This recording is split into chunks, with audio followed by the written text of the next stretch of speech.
கோலி talk Kollywood news. Chennai box ஆபீஸ்ல கோச்சடியான நெருங்கின வேலையில்லா பட்டதாரி.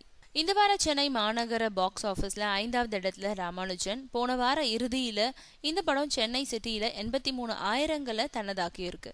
இதுவரையான கலெக்ஷன் 11.6 லட்சங்கள். காமெடி ஹாரர் படமான இது சென்ற வாரம் வெளியாச்சு.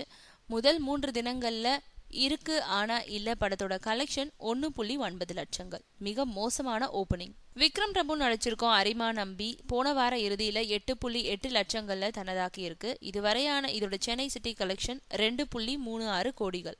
போன வாரம் வெளியான சதுரங்க வேட்டை திருப்பதி பிரதர்ஸோட அதீத விளம்பரங்களுக்கு பிறகும் முதல் 3 தினங்கள்ல 28.3 லட்சங்களை மட்டுமே தனதாக்கி இருக்கு. முதல் இடத்துல தனுஷோட வேலையில்லா பட்டதாரி. தனுஷோட மார்க்கெட் அவ்வளவுதான் சொன்னவங்க வாய்களை இந்த வெற்றி ஃபெவிகால் போட்டு ஒட்டி இருக்கு. முதல் 3 தினங்கள்ல 1.7 கோடியை தனதாக்கி சாதனை படைச்சிருக்கு இந்த படம். கோச்சடியானோட முதல் 3 தின சென்னை கலெக்ஷனோட ஒப்பிட்டா அதை விட இது சில லட்சங்கள் மட்டுமே குறைவுன்றது குறிப்பிடத்தக்கது.